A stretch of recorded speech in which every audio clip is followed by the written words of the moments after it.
Factors affecting learning, इसकी हम कर रहे थे चर्चा। ये बात आप अवगत होंगे इस बात से ख्याल में। इंटेलिजेंस यानी बुद्धि। तो ये फैक्टर्स अफेक्टिंग लर्निंग क्या होता है? अधिगम को प्रभावित करने वाले कारक। अधिगम को हाँ, ब्राइटनेस कम करा दीजिए यार, इससे कम तो अभी ब्राइटनेस जो है काफी कम है, इसमें कल सेटअप कराएंगे वीकली मैनेज। अधिगम को प्रभावित करने वाले कारक।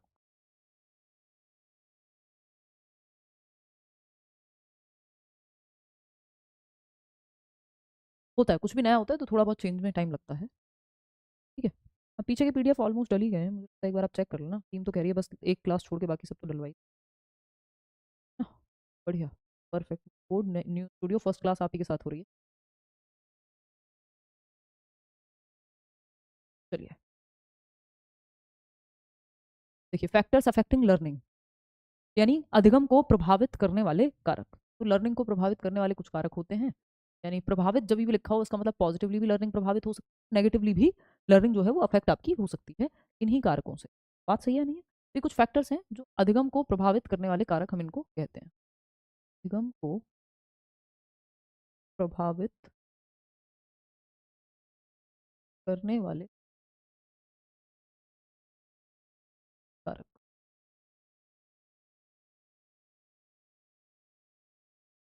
ठीक है। इंटेलिजेंस यानी बुद्धि।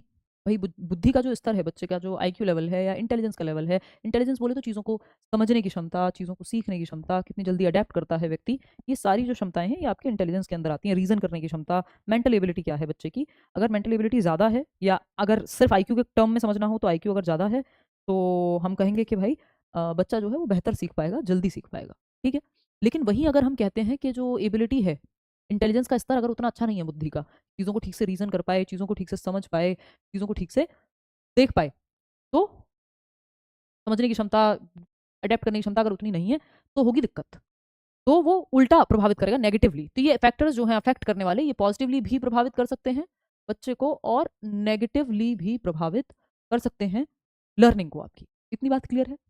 अगर हम देखते हैं यहाँ, तो नेक्स्ट फैक्टर आता है मोटिवेशन का, यानी बच्चा अभिप्रेरित कितना है। अगर वो हाईली मोटिवेटेड है सीखने के लिए, अगर उसकी सीखने की इच्छा है और वो जानना चाहता है कि नहीं यार कुछ भी हो जाए मेहनत करेंगे, पेपर जल्दी आ गया तो क्या हुआ, पढ़ाई करनी है और तबीयत से पढ़ाई करेंगे, मन से पढ़ाई करेंगे। ठीक है। तो मोटिवेशन की मतलब चाह कितनी है, कितना मोटिवेटेड है बच्चा किसी काम को करने के लिए, पढ़ने के लिए। बात सही है। इमोशंस यानी संवेग, क्या वो पॉजिटिव इमोशंस लेकर के पढ़ रहा है या नेगेटिव इमोशंस लेकर पढ़ रहा है? हाय रे अब तो इतने कम दिन बचे हैं, कैसे होगा, है ना, आपने तो 2 दिन की छुट्टी कर दी थी, ये वाला है जो फियर है। या फिर एक एक्साइटमेंट है, एक पॉजिटिव इमोशंस हैं कि एक विलिंगनेस है कि हाँ हम करेंगे और मेहनत भी करेंगे, पॉजिटिव इमोशन। ठीक है। बिल्कुल क्लियर है। चलिए बहुत बढ़िया पूजा। फिर आते हैं इंटरेस्ट यानी रुचि। भाई बच्चे का जो आप पढ़ा रहे हैं, जिस सब्जेक्ट को जिस तरह से पढ़ा रहे हैं, वो रुचि उसकी उसमें है कि नहीं है। एटीट्यूड यानी एक बच्चा हो सकता है किसी का स्पोर्ट्स में इंटरेस्ट हो, म्यूजिक में इंटरेस्ट हो, ठीक है ना। दूसरा बच्चा हो सकता है जिसका साइंस में इंटरेस्ट हो। एटीट्यूड यानी अभिवृत्ति, भाई उसका नजरिया कैसा है, उसके आइडियाज बिलीव्स, वो देखता कैसे है चीजों को, आइडियाज बिलीव्स वैल्यूज किस, ये सब कैसा है, उसका ओवरऑल जो एटीट्यूड है वो पढ़ने को लेके, सीखने को लेके पॉजिटिव है या नेगेटिव है। ठीक है ना। बट अगर हम बात करें नेक्स्ट बिलीफ्स की, यानी मानता क्या है वो, मान्यताएं क्या है, तो टीचर की इज्जत करता है कि नहीं करता है, बहुत 50 चीजें हैं जो वैल्यू सिस्टम घर से लेके आ रहा है, तो वो एटीट्यूड में भी वैल्यूज शामिल होती हैं। वैल्यूज क्या है, मूल्य क्या है, सच बोलना, झूठ बोलना, सही समझता है किसी चीज को। लर्निंग स्टाइल, सीखने के तरीके या शैलियां क्या हैं। लर्निंग स्टाइल पे हमारी कई बार बात हो चुकी है। 3 प्रकार मुख्य रूप से होते हैं लर्निंग स्टाइल के।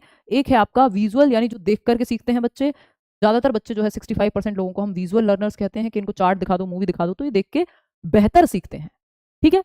फिर रूही अगर हम बात करें, फिर आता है आपका ऑडिटरी लर्नर्स या ऑरल लर्नर्स, यानी जो सुन के बेहतर सीखते हैं। 30% लोग ऐसे हैं दुनिया में जो लर्नर्स हैं उसमें से। काइंस्थेटिक होते हैं, यानी इनको एक्टिविटी ही करके दिखानी पड़ती है, ये फिजिकल एक्टिविटी से ही बेहतर सीखते हैं, ये सिर्फ 5% लोग हैं। तो जब भी हम देखते हैं कि आपको कोई चीज़ समझाई जाए और साथ में कोई इमेज दिखा दी जाए, तो ज़्यादातर लोगों को देख के सीखना ज़्यादा पसंद है, इसीलिए आप किताब पढ़ने की बजाय यहाँ पे ये देख रहे हैं वीडियो, क्योंकि देख करके चीज़ें आपको जल्दी से समझ में आ जाती हैं। बात सही है या नहीं है? कोई दिक्कत है इस बात को समझने में तो मुझे बताओ, नहीं है तो भी बताओ, ऐसी क्यों बंद है भाई। ठीक है। हाँ चेंज है भाई, आज स्टूडियो चेंज है। चलिए, तो ये सब जो है फैक्टर्स हैं जो लर्निंग को प्रभावित करते हैं, आपके सीखने को प्रभावित करते हैं। अगर ये पॉजिटिव फैक्टर्स होंगे तो पॉजिटिवली प्रभावित करेंगे, और अगर नेगेटिव फैक्टर्स हैं तो नेगेटिवली प्रभावित करेंगे। इनको 2 भागों में बांट लेते हैं इन फैक्टर्स को हम, कि लर्निंग को अफेक्ट करने वाले जो कारक हैं, पर्सनल फैक्टर्स जिसको हम व्यक्तिगत कारक कहते हैं, यानी बच्चे से संबंधित जो फैक्टर्स हैं, व्यक्तिगत कारक यानी बच्चे से संबंधित जो फैक्टर्स हैं ये हम पर्सनल फैक्टर्स कहते हैं इनको, और एनवायरमेंटल कारक को वातावरणिक कारक, पर्यावरणिक कारक भी आप कह सकते हो। कारक ये देख लें, थोड़ा गलत हो सकता है पर हिंदी पर्यावरणिक कारक। ठीक है, अगर आप व्यक्तिगत कारक की बात करेंगे तो बच्चे की एज क्या है, जो आप सिखा रहे हैं क्या वो एज अप्रोप्रिएट है। बच्चा है 9 साल का और आप सिलेबस करा रहे हैं 12वीं क्लास का, तो तीसरी क्लास के बच्चों को आप 12वीं की चीजें पढ़ाएंगे तो कैसे समझ में आएगा। ऑफकोर्स आपका एप्टीट्यूड लर्निंग को प्रभावित करेगा, क्या सिखा रहे हैं, क्या सीखने की क्षमता है, सीखने के प्रति पॉजिटिव एटीट्यूड है या नहीं, सीखना चाहता भी है या नहीं। जैसे अगर किसी बच्चे का जो एटीट्यूड है वो पढ़ाई के प्रति नेगेटिव ही बन जाए कि मुझे तो पढ़ना ही नहीं है, तो उसमें फिर दिक्कत आएगी उसको सीखने में। जो इंटरेस्टिंग होगा वो भी सीखना नहीं चाहेगा। साइंस थेटिक में फिजिकल एक्टिविटी, कोई लैब में एक्टिविटी करा दी, कुछ एक्टिविटी करके सीखते हैं वो, ठीक है ना।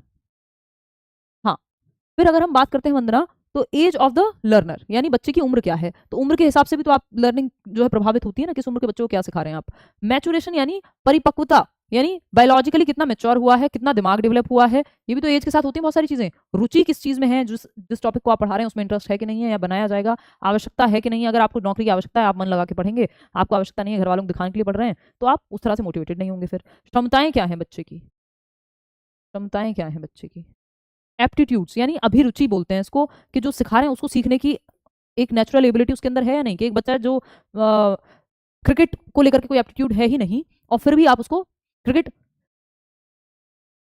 क्रिकेट ही सिखाए जा रहे हैं। एक बच्चा जिसका गला जो है वो सुर वाला है ही नहीं और आप सिखाए जा रहे हैं उसको, तो दिक्कत होगी। ठीक है, फिर आते हैं नेक्स्ट मोटिवेशन, यानी अभिप्रेरणा का क्या स्तर है। ये सब बच्चे से रिलेटेड फैक्टर्स हैं, इसलिए पर्सनल फैक्टर्स में आ रहे हैं। बच्चे की एज, उसका इंटरेस्ट, उसकी मैचुरेशन, उसकी नीड्स, उसका एप्टीट्यूड, मोटिवेशन, इमोशनल कंडीशन कैसी है। हो सकता है बच्चा घर पे पिटाई रोज पड़ती हो, घर में खराब माहौल देखता हो, तो इमोशनल जो कंडीशन होगी बच्चे की वो बदतर होगी, और अगर बदतर सिचुएशन में वो सीखने आएगा तो बच्चे को होगी भयंकर दिक्कत, उसका ध्यान पढ़ाई में नहीं लगेगा, उसे तकलीफ का सामना करना पड़ेगा। बात सही है नहीं। एनवायरमेंटल फैक्टर्स कौन से हैं, देखो ये जो बच्चे से डायरेक्टली संबंधित थे, बच्चे की एज, उसका मैच्योरिटी का लेवल क्या है, उसका मोटिवेशन का लेवल क्या है, उसके अंदर एप्टीट्यूड, उस क्षेत्र में जाने की क्षमता है कि नहीं है ना। कि आप संगीत सिखा रहे हैं और वो स्पोर्ट्स में जाने की क्षमता रखता हो तो इसका मतलब एप्टीट्यूड नहीं है उस चीज को लेकर, बट आप सिखा रहे हैं। ठीक, मोटिवेशन का लेवल क्या है, हाईली मोटिवेटेड है सीखने के लिए, पढ़ने के लिए या नहीं है। फिजिकल और मेंटल हेल्थ कैसी है, इमोशनल कंडीशन कैसी है, ये सब बच्चे से संबंधित जो है फैक्टर्स हैं। और बच्चे के हाँ, उसका इंटेलिजेंस का स्तर भी बच्चे का जो है वो पर्सनल फैक्टर्स में आ जाएगा, कि उसकी एज, उसका इंटरेस्ट, उसका इंटेलिजेंस का स्तर, एप्टीट्यूड, ये सब जो है आपके बच्चे के पर्सनल फैक्टर्स, व्यक्तिगत कारक। दूसरे होते हैं एनवायरमेंटल कारक, जिनमें बाकी सब आ जाएगा, जैसे नेचुरल फैक्टर्स, कहीं बाढ़ आ गई, भूकंप आ गया। सोशल फैक्टर्स, किस तरह के घर में, किस तरह के स्कूल में वो रहता है। टेम्परामेंट, अगर पूछ ले बच्चे का जो स्वभाव है वो भी इंडिविजुअल फैक्टर होता है, यानी पर्सनल फैक्टर होता है टेम्परामेंट, तो ये भी काफी हद तक हेरिडेटरी भी होता है। फैक्टर्स, जो घर में कैसा माहौल है, सोशल एनवायरनमेंट, कल्चरल फैक्टर्स क्या हैं, किस कल्चर से है, किस देश से है, किस काल से है, लर्निंग मटेरियल मिल रहा है सीखने को, टीचिंग लर्निंग मटेरियल्स मिल रहे हैं कि नहीं, पेरेंट्स के साथ कैसा रिश्ता है, टीचर्स के साथ कैसा रिश्ता है, पीयर ग्रुप में आपस में लड़ाई तो नहीं होती रहती, यूज ऑफ मीडिया, क्या किस तरह की पिक्चर्स देख रहा है, न्यूज देख रहा है, negativities of the use of media, तो ये सब एनवायरमेंटल कारक हैं। तो बच्चे की उम्र, उसका जो मेच्योरिटी लेवल है, उसका इंटरेस्ट, उसका मोटिवेशन, ये सब बच्चे से संबंधित जितनी भी क्षमताएं, उसकी एबिलिटीज, उसका intelligence, temperament, emotional condition, physical health, mental health, needs, ये सब आपकी पर्सनल फैक्टर्स में आता है। वहीं अगर आप देखेंगे तो इसके अलावा जो भी है, टीचिंग मेथड कौन सा है, टीचिंग लर्निंग मटेरियल कौन से यूज हो रहे हैं, है ना, सोशल फैक्टर्स क्या हैं, कल्चरल फैक्टर क्या है, माँ बाप के साथ कैसा रिश्ता है, टीचर्स के साथ कैसा रिश्ता है, स्कूल में कैसा एनवायरमेंट है, पीयर्स के साथ जो उसके एज ग्रुप के बच्चे उनके साथ कैसा रिश्ता है, ये सब एनवायरमेंटल फैक्टर्स हैं। दोनों प्रभावित करते हैं भाई, डिपेंड करेगा लवी कौन सी सिचुएशन है, किसी में पर्सनल फैक्टर ज्यादा प्रभावी हो जाएगा किसी चीज में, और दूसरे क्षेत्र में आपका एनवायरमेंटल फैक्टर ज्यादा हावी हो जाएगा। तो ऐसा नहीं है कि कोई एक ही इनमें से बहुत बड़ा हो जाएगा, दोनों ही महत्वपूर्ण है, डिपेंड करेगा कॉन्टेक्स्ट क्या है, किस संदर्भ में आप बात कर रहे हैं। ठीक है, ये हम ऑलरेडी कर चुके हैं, इस पर चर्चा कुछ नया नहीं है। मीडिया जो है एनवायरमेंट में आएगा। अब इसके अलावा एक छोटा सा टॉपिक होता है, 1 नंबर का, कहीं भी पूछ लिया जाता है, सीटेट में तो खास कर आता है, बाकी जगहों पे भी पूछ सकता है, कि ऑल्टरनेटिव कॉन्सेप्शंस एंड एरर्स, यानी वैकल्पिक अवधारणाएं एवं त्रुटियां, यानी जो ऑल्टरनेटिव कॉन्सेप्शंस हैं। देखिए, कॉन्सेप्शन का मतलब है यहाँ कॉन्सेप्ट से, कि जो बच्चे के कॉन्सेप्ट बने हुए हैं, कॉन्सेप्ट जो बने हुए हैं या जो कॉन्सेप्ट होते हैं, उसके अलावा अगर वो सोचता है तो वो हम कहते हैं कि ऑल्टरनेटिव कॉन्सेप्शंस में काउंट होगा। कैसे? मीडिया एनवायरमेंट का पार्ट है भाई, पर्सनल फैक्टर नहीं है। मीडिया एक बच्चे के लिए थोड़ी बनाया जा रहा है ना। तो अगर हम बात करें तो यहाँ पे जॉब मिल गया 2 फ्रेंड का, आपकी क्लास देख के, बहुत बढ़िया अब्दुल। लाइट कल कम हो गया, आज तो ऐसे काम चलाना पड़ेगा हमें, बहुत मुश्किल से ही शुरू कराई है यहाँ पे क्लास। आज ऑफलाइन में क्लास थी ना, तो मैं यहीं से ऑफिस से ही ले रही हूँ। कल भी है ऑफलाइन में क्लास, कल बहुत कोशिश करेंगे कि हाँ, पैराडाइम्स क्या है, पैराडाइम्स अप्रोच है सिखाने की, मेथड्स हैं सिखाने के, तो वो भी तो एनवायरमेंट का ही पार्ट हुए ना। सिलेक्शन लेके आपसे मिलने आऊंगी, आप मेरा इंटरव्यू कीजिएगा, बिल्कुल रूही, इसी ऑफिस में करेंगे। यहाँ एक जो है सेटअप लगने वाला इंटरव्यू का भी। खैर, तो ऑल्टरनेटिव कॉन्सेप्शंस एंड एरर्स, तो वैकल्पिक अवधारणाएं एवं त्रुटियां, तो क्या है? देखिए, इनको पहले रॉन्ग कॉन्सेप्शन कह देते थे, जो कि इनको आपको नहीं बोलना है कि रॉन्ग कॉन्सेप्ट्स बच्चे के फॉर्म हो गए, तो आप इनको रॉन्ग कॉन्सेप्ट्स ना बोल के या रॉन्ग कॉन्सेप्शंस ना बोल के इनको हम कहते थे ऑल्टरनेटिव कॉन्सेप्शन या रॉन्ग कॉन्सेप्शन हम इनको नहीं कहते हैं, नाइव कॉन्सेप्शन हम इनको कह देते हैं। ठीक है, नाइव कॉन्सेप्शंस हम इनको कह देते हैं, नाइव कॉन्सेप्शंस। मतलब बच्चा अभी उतना अनुभव उसको नहीं हुआ है, वो अपने विचारों के आधार पे अपने कुछ कॉन्सेप्ट्स बना रहा है, तो ये इनमें एरर होते हैं कि मान लो बच्चों को लगता है कि जब ट्रेन में होता हूं मैं, तो ट्रेन चलती है तो मैं भी ट्रेन के साथ साथ पेड़ भी चल रहे हैं, तो ये बच्चे का वो है, क्या कहेंगे, एक नाइव कॉन्सेप्शन है या वैकल्पिक अवधारणा है, ऑल्टरनेटिव कॉन्सेप्शन है, या फिर इसको हम मिसकॉन्सेप्शन भी कह देते हैं, है ना, मिसकॉन्सेप्शन भी कह देते हैं, यानी वैकल्पिक अवधारणाएं हैं। बच्चों को लगता है ये बच्चे की एक विकल्प है, उसके दिमाग में एक ऑल्टरनेट रियलिटी है, एक वैकल्पिक दुनिया है, एक ऑल्टरनेट है, बहुविकल्पीय प्रश्न जैसा, जो उसको लगता है कि अच्छा, ये उसको लग रहा है जब ट्रेन चल रही है तो मेरे साथ साथ पेड़ भी चल रहे हैं, मैं चलता हूं तो चंदा मामा भी चलते हैं, तो ये कॉन्सेप्ट जो है ये साइंटिफिकली सही नहीं होते, लॉजिकली सही नहीं होते, बट बच्चा जो है वो इनको ऐसे देखता है कि ये ऑल्टरनेटिव तरीका है सोचने का, ये ऑल्टरनेटिव तरीका है सोचने का, और टीचर को भी इसको ऐसे ही देखना है कि ये एक और नजरिया है जिससे बच्चा अपने अनुभव के आधार पर चीजें देखता है, इस नजरिए से, ये साइंटिफिकली बेशक ठीक ना हो। ठीक है, फिर आगे बढ़े, एरर्स की जब हम बात करते हैं तो एरर्स क्या है? विंडो है बच्चे की थिंकिंग में। तो एक तो errors are part of learning, errors are part of learning, part of, यहां तक तो दिख रहा होगा, errors are part of learning. तो ये जो गलतियां हैं बच्चे की, वो सीखने का हिस्सा है। कोई भी व्यक्ति दुनिया में ऐसा नहीं हो सकता जिसने सीखा हो और कभी गलती ना की हो, तो गलतियां सीखने का हिस्सा होती हैं, ऐसा कहते हैं हम। और एरर्स जो है वो विंडो है, एरर्स हमें बताते हैं कि हाउ चिल्ड्रन थिंक, एरर्स हमें बताते हैं हाउ चिल्ड्रन थिंक, बच्चे सोचते कैसे हैं। ये आपको गलती देख के पता चलेगा कि अच्छा, मैंने इस चीज को ऐसे समझाया था बट बच्चे ने इस चीज को ऐसे समझा है। ठीक है ना? हाँ लवी, तो लवी, हाउ चिल्ड्रन थिंक, बच्चे सोचते कैसे हैं, इसके बारे में हमें पता लगता है एरर्स के माध्यम से। और एरर्स पार्ट ऑफ लर्निंग है, सीखने का हिस्सा है। ठीक है, अगर हम बात करते हैं रॉन्ग कॉन्सेप्ट्स की, नाइव कॉन्सेप्ट्स की, या मिसकॉन्सेप्शन की, यानी ये वैकल्पिक अवधारणाएं हैं, इनको हम रॉन्ग कॉन्सेप्शन ना कह के नाइव कॉन्सेप्शन कहते हैं, मिसकॉन्सेप्शन कहते हैं, या ऑल्टरनेटिव कॉन्सेप्शन कहते हैं, कि बच्चे को साइंटिफिक नॉलेज या लॉजिकली हो सकता है उसको लगता है कि पानी, टीचर ने पढ़ाया कि वाटर इज कलरलेस, यानी पानी का अपना कोई रंग नहीं होता, लेकिन अब बच्चा कहेगा उसकी एक ऑल्टरनेटिव कॉन्सेप्शन बना हुआ है, उसकी एक वैकल्पिक अवधारणा बनी हुई है, उसका एक मिसकॉन्सेप्शन बना हुआ है ना, कि उसको लगता है कि पानी तो भाई ब्लू कलर का भी होता है, ग्रीन कलर का भी देखा है मैंने तो तालाब में मैम, मैंने तो ब्लू भी देखा है समुद्र में, मैंने तो स्विमिंग पूल में ब्लू कलर का पानी देखा है, पानी का तो कलर होता है। वो कहेगा मैंने तो काई लगी हुई देखी है ग्रीन कलर की वहां समुद्र तालाब में। तो अब वो ये कहता है कि जो नाइव कॉन्सेप्शन है, मिसकॉन्सेप्शन है, या ऑल्टरनेटिव कॉन्सेप्शन, अब ये साइंटिफिकली तो ट्रू नहीं है, साइंटिफिकली तो टीचर ने बताया वाटर इज कलरलेस, पानी का कोई रंग नहीं होता, लेकिन बच्चे ने अपने अनुभव के आधार पे एक ऑल्टरनेटिव रियलिटी या एक मिसकॉन्सेप्शन या एक ऑल्टरनेटिव कॉन्सेप्शन या नाइव कॉन्सेप्शन, जिसमें अभी अनुभव की कमी है, वो बनाए हुए हैं या वो बन गए हैं। तो आप इसको डांटेंगे नहीं, आप कहेंगे अच्छा ठीक है, ये भी देखने का एक नजरिया है, इसको आप डिस्कशन के थ्रू सही कराते हैं। ठीक है, रॉन्ग कॉन्सेप्ट अब इनको हम नहीं कहते, क्योंकि ऐसी अवधारणाएं, ऐसे कॉन्सेप्ट बच्चे के बन जाते हैं उसके अनुभव के आधार पर, जहां उसे लगता है, मुंह से मना कर दो पूनम, ठीक, जहां उसे लगता है, willingness to learn, willingness to learn है, बच्चा सीखने के लिए मोटिवेटेड कितना है, इंटरेस्ट कितना है उसका उस टॉपिक में, समझ लो। तो नाइव कॉन्सेप्शंस या मिसकॉन्सेप्शंस को हम ठीक ही मानते हैं, इनको करेक्ट कराना होता है डिस्कशन के माध्यम से, चर्चा के माध्यम से, रॉन्ग ना कह के ऑल्टरनेटिव कहते हैं कि वाटर भाई कलरलेस होता है, लेकिन आपने देखा होगा तालाब में इसमें तो उसके रीजंस होते हैं जिसकी वजह से वो कलर वहां आता है। टू वे होगी संजू, तो ठीक है, तो लर्निंग एक एक्टिव प्रोसेस है, तो एक्टिव प्रोसेस कोई भी वन वे थोड़ी हो सकती है, समझ रहे हो बात को, कल भी हमने बात की थी, सक्रिय होगा टीचर भी बच्चा भी। तो एरर्स, गलतियां जो है सीखने का हिस्सा है, पार्ट ऑफ लर्निंग, इससे पता चलता है कि बच्चा सीखता कैसे है। आगे बढ़ेंगे, एक दो सवाल कर लेते हैं हम इसी बात पे। क्या है सवाल? Which of the following statements can not be considered as a feature of the process of learning. ये जो हमने कई सारे फीचर्स कल पढ़े थे, तो पूछा जा रहा है कि कौन सा कथन जो है वो सीखने की प्रक्रिया की विशेषता के रूप में नहीं माना जा सकता, यानी कौन सा एक कथन सीखने की प्रक्रिया की विशेषता नहीं है। सुपरस्टिशन भी कह सकते हो आप इसको, मिसकॉन्सेप्शन को। सुपरस्टिशन थोड़ा अंधविश्वास हो जाता है, ये ऑल्टरनेटिव कॉन्सेप्शन कहना सही बात होगी, लेकिन ऐसा हो सकता है कि सुपरस्टिशन भी मिसकॉन्सेप्शन का पार्ट बन जाए बच्चे के लिए। बात सही है नहीं है? बात सही है नहीं? क्लियर है इतनी बात? ये बेस्ट हो गया यार, ये टेबल जो है हमारे केबिन में यहाँ लगी हुई है, अब तो मैं और आप जो है बैठ करके ऐसे 2 मिनट के लिए बैठना हो तो मैं बैठ सकती हूँ, तो ये बेस्ट हो गया, बहुत ही बढ़िया, क्योंकि मैं दिन भर से खड़ी हूँ आज क्लास लेके। तो which of the following statements can not be considered as a feature of the process of learning, तो ए ज़्यादातर लोग जो है वो ए जवाब दे रहे हैं। तो educational institutions are the only place where learning takes place. ये एजुकेशनल इंस्टीट्यूशंस जो हैं वो एकमात्र जगह हैं जहाँ अधिगम की प्रक्रिया होती है, यानी शिक्षण संस्थान ही एक ऐसी जगह है जहाँ शिक्षण होता है। यानी सीखना सिखाना सिर्फ शिक्षण संस्थान में ही हो सकता है। वही हम जानते हैं, हमने अभी कुछ दिन पहले भी पढ़ा था कि फॉर्मल, इनफॉर्मल और नॉन फॉर्मल लर्निंग, 3 प्रकार की लर्निंग होती है। फॉर्मल लर्निंग वो होती है जिसमें हम देखते हैं कि जो स्कूल कॉलेज में जाकर के आप रेगुलरली सीख रहे हैं वो फॉर्मल एजुकेशन है। नॉन फॉर्मल वो है जो आप कोचिंग में सीख रहे हैं या ओपन स्कूलिंग से सीख ले रहे हैं। ठीक है। और थर्ड है आपकी इनफॉर्मल, जो आप जीवन से कहीं भी सीख ले रहे हैं, अपनी दादी नानी की कहानी से, कोई वीडियो देख के, कुछ भी हो सकता है वो गैर औपचारिक या अनौपचारिक कहते हैं। तो लर्निंग तो कहीं भी हो सकती है। लर्निंग ऐसा थोड़ी सिर्फ स्कूल कॉलेज में ही होगी कि रेगुलर स्कूल कॉलेज में ही लर्निंग होगी, बाकी जगह लर्निंग नहीं होगी। ये कहना गलत होगा। ये कहना जो है वो एकदम गलत होगा। कैसे भी सीख सकते हैं बच्चे, फॉर्मली भी सीख सकते हैं, इनफॉर्मली भी सीख सकते हैं, नॉन फॉर्मली भी सीख सकते हैं। नॉन फॉर्मल है ऑप्शन ओपन, जो एनआईओएस वगैरह से सीखते हैं। Learning is a comprehensive process. हाँ, लर्निंग एक कॉम्प्रिहेंसिव प्रोसेस है, उसमें बहुत सारे फैक्टर्स हैं, गोल डायरेक्टेड होती है, ये बात भी सही है। अनलर्निंग भी लर्निंग का ही पार्ट है, ये बात भी सही है। लेकिन यही गलत है कि सिर्फ शिक्षण संस्थान में ही लर्निंग हो सकती है, ऐसा कहना गलत है। और जो गलत है वही सही है, क्योंकि पूछा भी हमसे गलत ही है। थोड़ा सा पानी मंगा लेती हूँ, आज दिन भर से मैं बोले ही जा रही हूँ। तो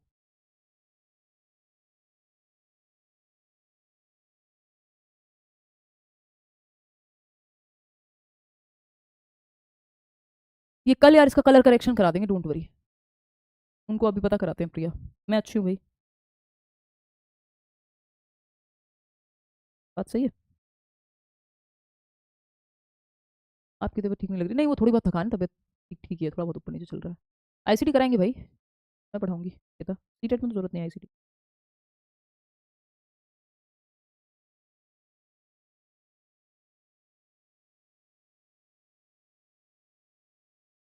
चले आगे बढ़े। Non formal learning open schooling से जो आप सीखते हैं। और वो कर दो ऑर्डर। ऐसे किसी की भी बोतल ले आयो। चश्मा कहाँ है आपका? चश्मा घर पे है। इसकी ये साफ है?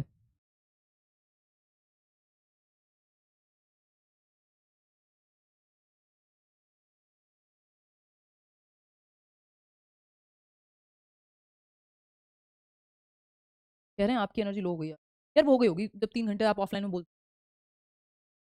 आज ऐसा लग रहा है कितनी पुरानी वीडियो। ये कल करेक्ट हो जाएगी, ताजा ताजा, ये कैमरा अलग लगा है, सारा कुछ अलग लगा है। क्लास कोई कह रहा है यहीं से हुआ करेगी क्या? हफ्ते में 3 दिन तो एटलीस्ट, बाकी के 2 दिन घर से, 2 से 3 दिन हुआ करेगी। ये करेक्ट हो जाएगा, ये वैसी क्वालिटी हो जाएगी जैसी घर जो दूसरा स्टूडियो। हाँ, इसके बाद 2 ही क्लास बचती है, में तो एक ही बचे। ठीक है। अनलर्निंग किसे कहते हैं, कल भी बताया था सेजल, कि जब हम कुछ सीखते हैं, उस सीखने की प्रक्रिया में कई बार हम गलत चीजें सीख लेते हैं जो शायद अपडेटेड नहीं होती, या हमने गलत कॉन्सेप्ट बना लिया है। पहले कुछ था, अभी हमने वो अपडेट करने की जरूरत है, उसमें कोई बायसनेस है, ऑब्सलीट हो गया है, आज की डेट में अपडेटेड नहीं है। तो अपडेट करने के चक्कर में हम क्या करते हैं, कई बार पुरानी चीजें जो गलत सीख ली उनको हटा देते हैं, तो वो हम अनलर्निंग कहते हैं। कि जो हमारे आज काम का नहीं है, बेशक हमने सीखा था एक समय पे, लेकिन हमें उसको हटाना पड़ेगा कुछ नया सीखने के लिए। ठीक है ना? चलिए, बहुत बढ़िया। चलिए फिर आगे बढ़ते हैं। तो ये है, educational institutions are the only place where learning takes place. ये कहना गलत होगा। लर्निंग कहीं भी हो सकती है। एक छोटा सा टॉपिक है 1 नंबर का, ओरिएंटेशन का। और हम ये कहते हैं कि ओरिएंटेशन का मतलब होता है सेंटर या केंद्र। तो सीखने का केंद्र हो सकता है ना? सीखने का केंद्र हो सकता है। तो हमें लर्निंग के सेंटर की जब हम बात कर रहे हैं, यानी केंद्र, आपका सीखने का मोटिवेशन क्या है, केंद्र क्या है, की चर्चा हो रही है। तो अगर जब हम सेंटर की बात करेंगे, तो सेंटर आपका 3 तरह का हो सकता है। टिंकू है पानी। सेंटर आपका 3 तरह का हो सकता है। एक होता है आपका मास्टरी ओरिएंटेशन, जिसको हम बेस्ट मानते हैं, मास्टर बनना है आपको, तो ये आएंगे इस पे। दूसरा है परफॉर्मेंस ओरिएंटेड, बस फर्स्ट आना है आपको, यहाँ नंबर से कोई फर्क नहीं पड़ता मास्टरी में। परफॉर्मेंस ओरिएंटेड में नंबर से ही फर्क पड़ता है, फर्स्ट आना है कुछ भी करके, चाहे रट्टा लगाना पड़े। और एक है फेलियर अवॉइडेंस, फेलियर से बचना है कुछ भी करके। अभी आपको ये तीनों के उदाहरण भी मैं गेट मूवी दे दूंगी और अच्छे से समझ में आई। ठीक है। अब समझते हैं ये 3 जो केंद्र हैं अभी प्रेरणा के। अचीवमेंट, गोल, ओरिएंटेशन, उपलब्धि, लक्ष्य, उन्मुखीकरण।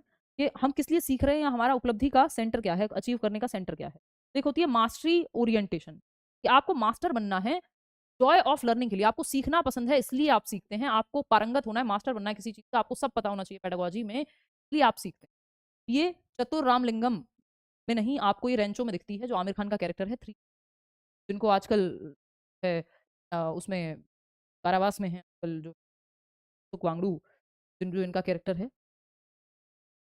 काफी काम किया है कि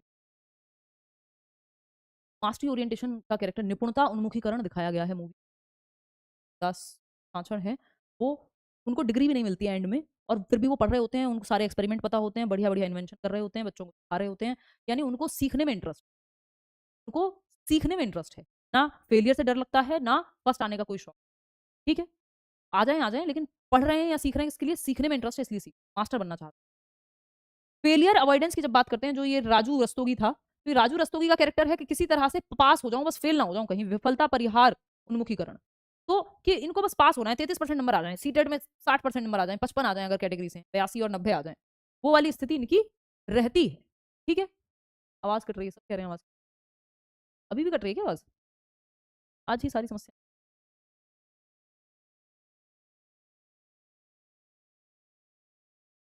देखना एक बार। ठीक है, अब तो आवाज बताना, कट हो रही है, आज ही आने पन्ने कैसे रख।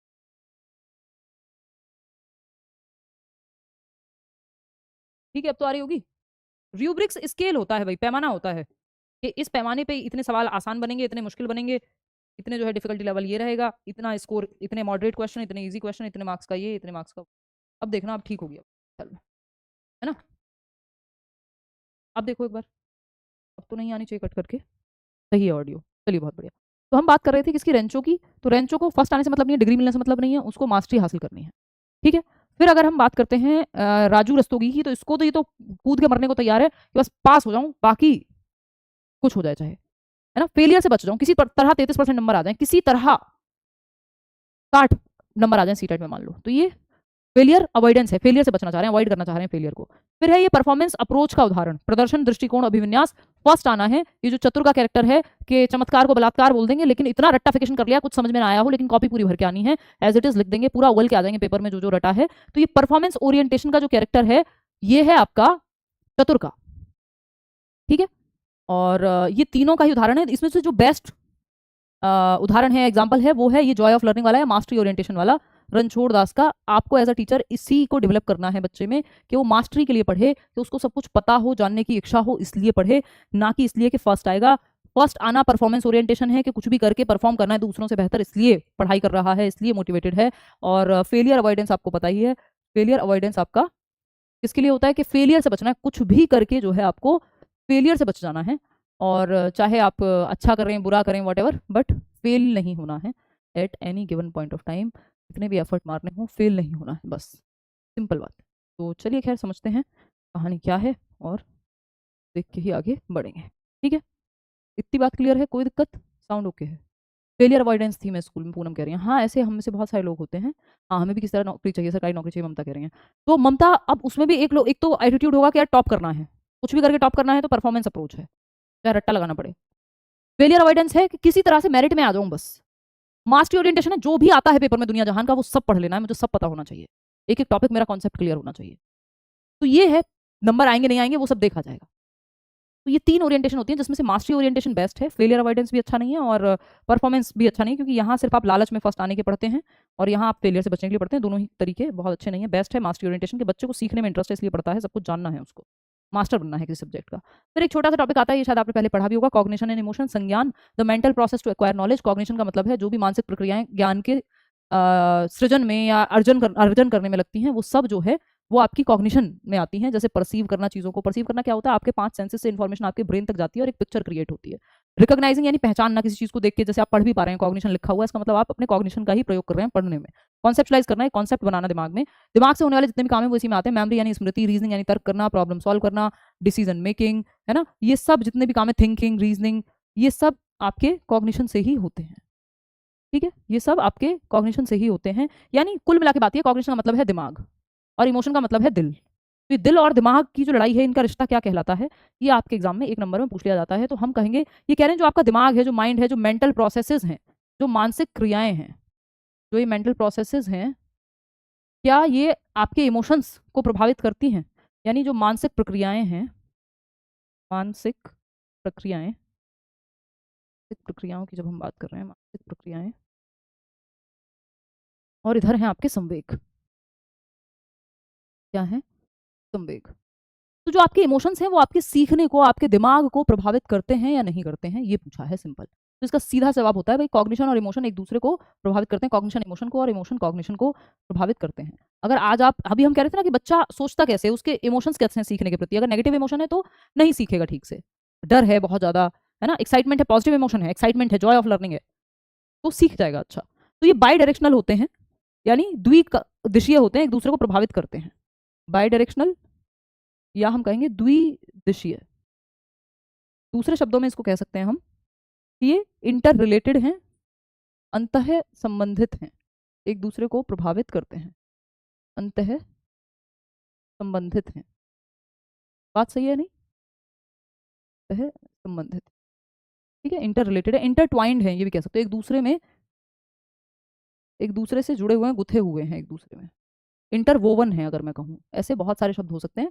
और एक व्यक्ति है, मैं कराऊंगी अलग से प्रकृति का, एक व्यक्ति है ज़ेज़ोंग, जो कहते हैं ये दोनों इंडिपेंडेंट है। भाई अगर आपका दिमाग ठीक से काम नहीं कर रहा है तो संभावना है कि आपके इमोशंस भी हिले हुए होंगे, आप अच्छा महसूस नहीं कर रहे होंगे, और अगर आप अच्छा महसूस नहीं कर रहे हैं तो हो सकता है आपका दिमाग भी ठीक से काम ना करे। तो अगर आप बहुत ज़्यादा फियर में पेपर देने गए तो चांसेस हैं कि आपका दिमाग जितना आपको आता होगा उतना भी ना कर पाए। अगर आप पॉजिटिव इमोशन के साथ गए तो हो सकता है आपका दिमाग भी बहुत अच्छा काम करे। हो क्या सकता है, होता है ये एक दूसरे को प्रभावित करते हैं, यानी आपका दिल दिमाग को और आपका दिमाग दिल को प्रभावित करता है, इंटर रिलेटेड है, इंटरवोवन है, बाई डायरेक्शनल है, दोनों एक दूसरे को प्रभावित करते हैं, इंडिपेंडेंट नहीं है। बस एक व्यक्ति है ज़ेज़ोंग जो कहते हैं ये दोनों इंडिपेंडेंट होते हैं, यानी स्वतंत्र होते हैं। ये कॉग्निशन इमोशन इंडिपेंडेंट है, एक ही व्यक्ति हैं जो ऐसा कहते हैं, बाकी जो लोग हैं वो ये मानते हैं कॉग्निशन एंड इमोशन जो है वो इंडिपेंडेंट हैं, यानी संज्ञान और संवेग, दिल और दिमाग जो है वो स्वतंत्र हैं, स्वतंत्र हैं या मैं कहूँ इंडिपेंडेंट, स्वतंत्र हैं या इंडिपेंडेंट हैं, डिपेंडेंट किसके अकॉर्डिंग, एज पर ज़ेज़ोंग, आया हुआ सवाल है टीटेट में तो कहीं भी पूछ सकता है। ज़ेज़ोंग के मुताबिक दिल और दिमाग स्वतंत्र है, इंडिपेंडेंट है, यानी कॉग्निशन इमोशन का कोई ऐसा खास फर्क पड़ता नहीं है एक दूसरे पे, ठीक है ना। तो ये एक बात है। बाकी इनके अलावा कोई भी व्यक्ति है तो वो कहेगा कि इंटरट्वाइंड है, इंटर रिलेटेड है, अगर ज़ेज़ोंग का नाम नहीं लिखा है तो। एक चीज़ है मेटाकॉग्निशन, यानी परासंज्ञान, मतलब awareness about your own thinking, कि आप प्लान कर रहे हैं, रिव्यू कर रहे हैं, अपनी ही तैयारी को स्ट्रेटेजाइज कर रहे हैं, कहाँ आपकी स्ट्रेंथ क्या है, आपकी वीकनेस क्या है, ये सब समझ पा रहे हैं, तो इसका मतलब आपके अंदर मेटा कॉग्निशन है, कॉग्निशन पे भी सोच पाने की क्षमता, मेटा मतलब बियॉन्ड, कॉग्निशन मतलब संज्ञान, यानी संज्ञान के बियॉन्ड जाने की क्षमता आपके अंदर है, ठीक है। Meta cognition, Meta cognition, Meta का मतलब होता है, मेटा का मतलब होता है बियॉन्ड, यानी परे, किसी चीज के परे।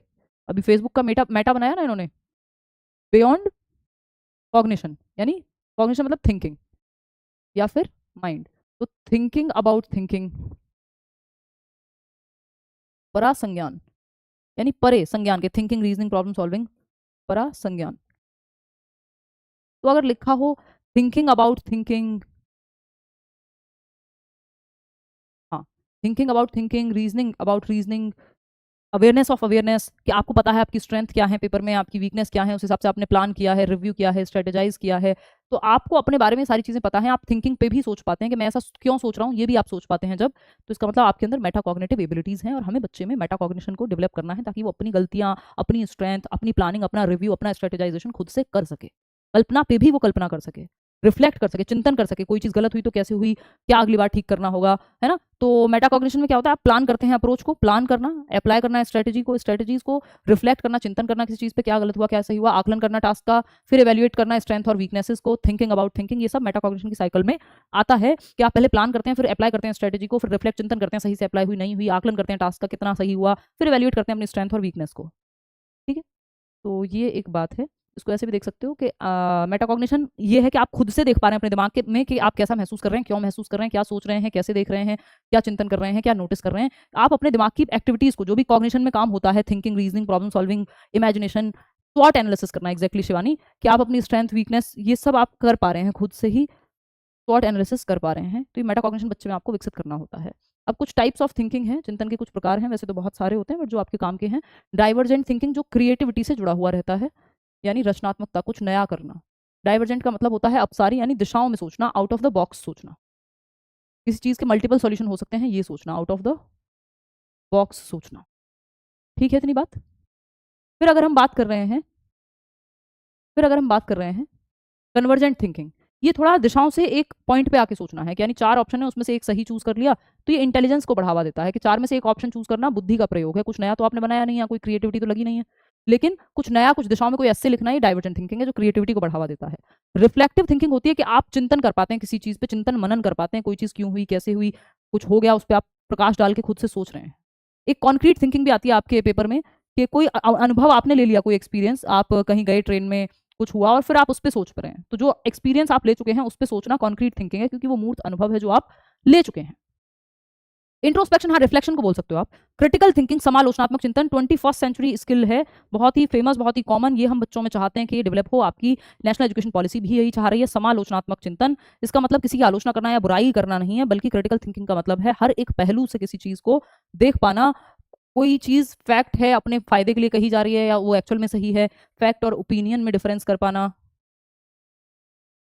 फैक्ट और ओपिनियन में डिफरेंस कर पाना कि क्या एक्चुअल में फैक्ट है, क्या 2000 के नोट में चिप लगी है या ऐसे ही कहा जा रहा है ना, अपने फायदे के लिए हर एक पहलू से देख पाना किसी चीज को, in all aspects, in all aspects, सभी पहलुओं से किसी एक चीज को अलग अलग पीओवी, पॉइंट ऑफ व्यू से देख पाना क्रिटिकल थिंकिंग है। जस्ट झांसे में नहीं आ जाना किसी के, ठीक है। See every aspect of a problem और कॉन्सेप्ट, बिल्कुल अलग अलग पॉइंट ऑफ व्यू को समझ पाना, सुन पाना। डाइवर्जेंट और कन्वर्जेंट थिंकिंग को ऐसे भी देख सकते हैं जब आप मल्टीपल, कि भाई देश की आज़ादी के कितने तरीके हो सकते हैं, तो ये डाइवर्जेंट थिंकिंग अलग अलग लोगों ने लगाई, भगत सिंह कुछ और कह रहे थे, गांधी जी कुछ और कह रहे थे, सुभाष चंद्र बोस कुछ और कह रहे थे, है ना, बाकी लोग कुछ और कह रहे थे, तो ये डाइवर्जेंट थिंकिंग है जहाँ पे पॉसिबिलिटीज को एक्सप्लोर किया जा रहा है। अब सारी चिंतन यानी दिशाओं में आउट ऑफ द बॉक्स सोचेंगे, कुछ हट के सोचेंगे, है ना, आउट ऑफ द बॉक्स सोचना। एक ऐसे लिख रहे हैं तो अलग अलग विचार अलग अलग लोग देंगे, लेकिन वहीं डिसाइड व्हाट टू डू, जब आपको कुछ नया सोचना होता है तो आप डाइवर्जेंट थिंकिंग करते हैं, लेकिन जब कोई एक चीज चूज करनी होती है तो उसमें कन्वर्जेंट थिंकिंग लगती है। यानी आपको मान लो 4 ऑप्शन में से एक ऑप्शन चूज करना है तो इसमें आपकी कन्वर्जेंट थिंकिंग लगेगी। ये इंटेलिजेंस को जोड़ा है जेपी गिलफर्ड ने इससे, तो एक क्वेश्चन आ जाता है कि जेपी गिलफर्ड ने बुद्धि से जोड़ा है कन्वर्जेंट थिंकिंग को यानी अभिसारी चिंतन को, सिकुड़ता हुआ, वहीं क्रिएटिविटी से जोड़ा है डाइवर्जेंट थिंकिंग को यानी रचनात्मकता को। कुछ नया जब आप दिशाओं में सोचते हैं तब कुछ नया आता है ना, और जब आप सिर्फ 4 चीजों में से एक चीज चूज करने की बात करते हैं तो what type of thinking is given by Edward de Bono. Edward de Bono ने लेटरल थिंकिंग दिया है ना, लेटरल थिंकिंग दिया है एडवर्ड डी बोनो ने। कर लेते हैं इस पर भी चर्चा, 1 नंबर का सवाल कहीं कहीं पूछ लिया जाता है। एडवर्ड डी बोनो, ये इंडियन नाम नहीं क्योंकि इंडियन लोग नहीं है। इन्होंने क्या दिया है, लेटरल थिंकिंग, पार्श्व चिंतन बोल देते हैं इसको, लेटरल थिंकिंग, ठीक है, पार्श्व चिंतन यानी लीक से हटके सोचना, लीक से हटके सोचना। जैसे हाँ, सिक्स थिंकिंग हेड्स की भी ये बात करते हैं, वो बाकी बैचेस में अलग से कराऊंगी, अभी उसकी आवश्यकता नहीं है, सीटेट वगैरह में पूछना नहीं जाता है, डी+ भी में कराऊंगी और ये हमारे इसमें जरूरत नहीं है, इतना आपको बताना चाहिए वो मैं बता रही हूँ। पार्श्व चिंतन यानी कि एक व्यक्ति था जिसको, ब्लाइंड व्यक्ति था, दिखाई नहीं देता था, तो उसकी स्लेट पे लिखा हुआ था I am blind, I can't see the world, ये वो, और आप प्लीज दान करें मुझे। तो लोगों ने देखा कि दान उतना नहीं किया। फिर एक व्यक्ति आता है, इस स्लेट पे लिख देता है, इस तख्ती पे लिख देता है कि today is a beautiful day but I can't see, you can see. तो ये देखने का नजरिया अलग हो गया, कहने का बात को तरीका अलग हो गया, लीक से हटके, नॉर्मल से हटके, क्रिएटिव तरीका ही है। तो ये जो है आपका लेटरल थिंकिंग यहाँ पे लगी है जब आप लीक से हटके जाते हैं। ठीक है स्वाति, आपका मैसेज भी देख लिया भाई। तो divergent thinking, creativity, out of the box, lateral thinking, ये सब जुड़े हुए हैं। कन्वर्जेंट थिंकिंग में इंटेलिजेंस लगती है, आपको कुछ चूज करना हो तो आप कन्वर्जेंट थिंकिंग लगाते हैं। ये मैं आपको उदाहरण भी दिखा देती हूँ कि ये भैया जो है, इन्होंने सर्दियों की बात है पिछले साल की, ये मॉडल टाउन में एक सामान बेच रहे थे, न्यू ईयर पे लोग लेते हैं और सर्दियों में लेते हैं लोग नमकीन, ये वो मुरमुरे। तो इन्होंने एक जो साइकिल की ट्यूब होती है ना टायर की, वो निकाल के उससे बांधा हुआ है ये अपना सारा सामान ताकि ये गिर ना जाए। तो ये इन्होंने डाइवर्जेंट थिंकिंग का इस्तेमाल किया है, क्रिएटिविटी का उदाहरण है ना, कुछ हटके किया है। हाँ, अरे क्या हो गया लोकचंद, ये तो बताओ। फिर अगर हम बात करते हैं इसकी, तो किसी व्यक्ति ने यहाँ अपनी गाड़ी पे लिखवाया हुआ है 16 दूनी 8, और इस 8 को इन्फिनिटी की तरह लिखवा लिया है मान लो, तो ये भी क्रिएटिविटी का ही उदाहरण है, लीक से हटके सोचा है व्यक्ति ने। मजाक वाले उदाहरण है जो डेली लाइफ में मिलते हैं आपको। भाई पहले लोग बैग उठा के चलते थे, सर पे रख के चलते थे, फिर किसी ने पहिए पहले से थे, बैग पहले से था, क्रिएटिविटी लगाई, कुछ डाइवर्जेंट थिंकिंग लगाई, आउट ऑफ द बॉक्स सोचा और वो प्रॉब्लम का सॉल्यूशन निकाल दिया। पहिए एक यानी जो छोटे छोटे टायर होते हैं वो लगा दिए उसमें, व्हील्स जो होते हैं ट्रॉली बैग में, तो वो चलने लगी। तो ये क्रिएटिविटी का ही उदाहरण है, ठीक है। अब क्रिएटिविटी के कुछ 4 एलिमेंट्स होते हैं, 4 एलिमेंट्स आर देयर। पहला है FFOE, ये इसकी शॉर्ट फॉर्म है, ट्रिक है FFOE, FFOE, F for fluency, यानी क्रिएटिव थिंकर के दिमाग में फ्लुएंसी बहुत होती है, वो डाइवर्जेंट थिंकर होता है, दिशाओं में सोचता है, तो धारा प्रवाह यानी बहुत सारे विचार उसके दिमाग में आते हैं, एक प्रॉब्लम के 50 सॉल्यूशन आ जाएंगे उसके दिमाग में। फ्लेक्सिबिलिटी यानी लचीलापन के एक आइडिया काम नहीं किया तो बी काम करेगा, सेकंड करेगा, थर्ड करेगा, यानी देर आर ए के अलावा भी बाकी के इतने 25 लेटर्स हैं, कोई तो आइडिया काम करेगा, प्लान ए काम नहीं करेगा, प्लान बी काम करेगा, प्लान बी काम नहीं करेगा, सी करेगा, डी करेगा। तो फ्लेक्सिबिलिटी होती है, लचीलापन होता है कि कोई ने ये तरीका काम नहीं किया, ये वाला करेगा। ओरिजिनल यानी मौलिकता होती है, कॉपी की बजाय कुछ हटके सोचते हैं, कुछ मौलिक सोचते हैं, कुछ ओरिजिनल सोचते हैं। क्रिएटिविटी का ये तीसरा एलिमेंट है। और कौन सा तत्व है? इलेबोरेशन, विस्तार कर पाते हैं, जो सोचा है, जो चूज किया है, जो आउट ऑफ द बॉक्स सोचा है, उसको डिटेल में ले जा पाएंगे। तो ये 4 एलिमेंट्स हैं क्रिएटिविटी के। इतनी बात क्लियर है? रिफ्लेक्टिव थिंकिंग है, आप चिंतन कर रहे हैं किसी चीज पे, ठीक है, बिल्कुल हो सकता है आकांक्षा 20 डेज में, अगर आप मन लगा के पढ़ लेंगे EMRS, क्योंकि सब एंड में ही पढ़ते हैं, अभी ज़्यादा टाइम इसमें मिला भी नहीं है आपको। लेटरल थिंकिंग का टाइप ऑफ डाइवर्जेंट थिंकिंग कह सकते हो, कहने के लिए कह सकते हो, वैसे अलग से कोई ऐसा वो नहीं है इसमें। अच्छा, एक क्रिएटिविटी की ना 4 स्टेजेस भी होती हैं प्रॉब्लम सॉल्विंग में, PIIV कहते हैं इनको, ये भी पूछ ली जाती है कई बार। तो इसमें क्या होता है? प्रेपरेशन, यानी जब आपके सामने कोई प्रॉब्लम आती है तो प्रॉब्लम सॉल्विंग में आप प्रिपेयर करते हैं, जो भी डेटा आपके पास होता है उसके बारे में सोचते हैं, ये क्या प्रॉब्लम है, कहाँ से शुरू हुई, आइडेंटिफाई करते हैं। फिर इंक्यूबेशन, आप सोच में चले जाते हैं, इंक्यूबेट कर रहे हैं, आपके दिमाग में आइडियाज चल रहे हैं। अब चलने के बाद क्या हुआ? गायब हो गए, अचानक से एक दिन सॉल्यूशन आया, इल्यूमिनेट हुआ, बल्ब जल गया, आहा मूवमेंट, इल्यूमिनेशन हो गया। वेरिफिकेशन, अब आप ये जो सॉल्यूशन आया है इसको वेरीफाई करते हैं अप्लाई करके कि क्या ये सही है या नहीं है, ठीक है, तो ये हो गया अप्लाई करना। तो ये 4 स्टेजेस हैं यहाँ पे, बढ़ जाएंगे स्वाति, कि प्रिपेयर करते हैं आप, प्रॉब्लम सॉल्विंग की स्टेजेस हैं ये, जब आप क्रिएटिवली प्रॉब्लम को सॉल्व करते हैं, कि प्रिपेयर करते हैं जो भी डेटा आपके पास होता है, इंक्यूबेट करते हैं, आपने दिमाग में सारा कुछ विचार में है, आप चिंतन में है, और फिर वो अंदर कहीं चला जाता है, आप उसको नहीं देख रहे हैं, एक दिन अचानक से इल्यूमिनेट होगा सॉल्यूशन उसका, और फिर आप इस सॉल्यूशन को वेरीफाई करेंगे। तो प्रेपरेशन, इंक्यूबेशन, इल्यूमिनेशन और वेरिफिकेशन, ये 4 स्टेजेस हैं आपकी क्रिएटिव प्रॉब्लम सॉल्विंग की। बाकी 5 प्राइमरी स्टेप्स प्रॉब्लम सॉल्विंग में होते हैं, जैसे डिफाइन करना किसी समस्या को, पहचानना, आइडेंटिफाई करना, फिर सॉल्यूशन आइडिएट करना, ब्रेनस्टॉर्म करना, दिशाओं में सोचना, क्रिएटिव थिंकिंग के लिए ब्रेनस्टॉर्मिंग करते हैं हम, एक तरीका अपनाना, जितने भी आइडियाज हैं उनमें से उसको इंप्लीमेंट करना, और फिर फाइनल एनालिसिस करना या वेरिफिकेशन करना रिजल्ट का। तो ये बेसिक सी ही बात है, कोई ऐसा नहीं है कि यहीं से एज इट इज आ जाए। मेमोरी की जब आप बात करते हैं तो मेमोरी यानी चिंतन या स्मृति की हम बात करते हैं, याद रखने की, तो इसके 2 तरीके होते हैं। चंकिंग, यानी मान लीजिए कोई नंबर है, उसको टुकड़ों में तोड़ करके याद करेंगे तो ज़्यादा अच्छे से याद हो पाएगा।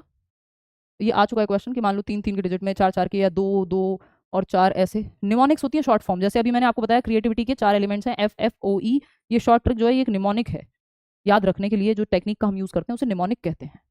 जी गीतांजलि, हम सब किसी ना किसी मात्रा में क्रिएटिव होते हैं, तो ये निमोनिक है। मेमोरी में रखने का तरीका चंकिंग भी हो सकता है, ये याद रखने के तरीके हैं, ठीक है। 21वीं शताब्दी में कुछ आपके कुछ कौशल हैं, जैसे decision making, digital literacy, problem solving, adapt करना, लीडरशिप क्वालिटी, कम्युनिकेशन, एम्पैथी, दूसरे के शूज में खुद को रख के देख पाना, इनिशिएट करना, कुछ इनिशिएटिव लेना, रेजिलियंस, परसिस्टेंट, लगे रहना, internet skills, ICT, information communication, media literacy, curiosity, critical thinking, problem solving, decision making, collaboration, adaptability, ये सब जो है 21वीं शताब्दी के कौशल हैं जो आपको ऑलरेडी पता है, ये बस मैंने रिवीजन के तौर पर बोल दिए हैं आपके सामने, ठीक है। Which of the following statements can not be considered as a feature of the process of learning, यानी लर्निंग का फीचर नहीं है, तो ये तो हम ऑलरेडी कर चुके हैं। इसके अलावा नेक्स्ट सवाल पे हम चलेंगे, ठीक है जी। Which one of the following pair would be most appropriate choice to complete the following sentence? तो children dash faster when they are involved in the activities that seem to be dash. तो बच्चे children learn faster, हाँ सही लग रहा है, जो useful activities होती हैं रियल लाइफ में यदि उन्हें करते हैं, सही है। फॉरगेट फास्ट अगर यूजफुल है क्लासरूम में तो नहीं, इसका कोई सेंस नहीं है। रिकॉल करेंगे अगर क्लासरूम से ही, मेमोराइज करेंगे अगर कल्चरली न्यूट्रल है, नहीं। बच्चे ज़्यादा बेहतर तरीके से सीखते हैं यदि उनके जीवन से जोड़ के या रियल लाइफ से जुड़े हुए उदाहरण जो है उनको दिए जाएं, बात सही है। लर्निंग कैन बी एनरिच्ड, यानी अधिगम को बेहतर कर सकते हैं अगर प्रॉब्लम्स को रियल वर्ल्ड से लाया जाए और एक दूसरे के साथ इंटरेक्ट करने का, कोलैबोरेट करने का मौका दिया जाए। ये क्लियर नहीं दिख रहा है मुझे पता है, कुछ तो जो है आज का इसके कैमरा में या सेटिंग में जो है थोड़ा सा पंगा है, इसको हम कर लेंगे। How children learn which of the following is not true in respect to the statement, बच्चे कैसे सीखते हैं इसके बारे में क्या सही नहीं है। क्लास में सीखते हैं यही सही नहीं है, कि ओनली क्लास में सीखते हैं ये कहना गलत है। बच्चे कहीं भी सीखेंगे जब कॉग्निटिवली रेडी होंगे, यानी उनकी उम्र होगी, दिमाग से थिंकिंग, रीजनिंग, प्रॉब्लम सॉल्विंग उस लेवल की होगी, उस एज की होगी जो उन्हें सिखाया जाना चाहिए अपने कॉग्निटिव स्तर के हिसाब से, मानसिक स्तर के हिसाब से, तो वो सीख जाएंगे नंबर ऑफ वेज में, यानी डिफरेंट तरीके से सीखते हैं, कोई एक ही तरीका फिक्स नहीं है, और नेचुरली मोटिवेटेड जब वो होते हैं तो वो सीखते हैं। तो बच्चे कक्षा में ही सीखते हैं ये कहना यहाँ पे गलत हो जाएगा, बात सही है नहीं है। चलो अब मैं आपकी कहानी सुन लेती हूँ, आप में से कई लोगों को जो है अलग अलग विचार आ रहे हैं, पूछने का उनका मन कर रहा है, तो आप अब अपने डाउट जो है वो बेझिझक हो करके पूछ सकते हो। बाकी ये जो क्वालिटी है होपफुली कल तक इंप्रूव हो जाएगी, मैं उदय सर को भी बोल दूंगी, यहाँ जो टीम है उनको भी बोल दूंगी कि फटाफट से कल तक रिजॉल्व करा दें, तो ये ऐसी क्वालिटी में हमें वीडियो ना देखनी पड़े कल, ठीक है ना। बहुत बढ़िया। अब किसी का कोई सवाल हो तो पूछ लो, ये माइक मेरे सर में कर देता है दर्द आज ऑफ।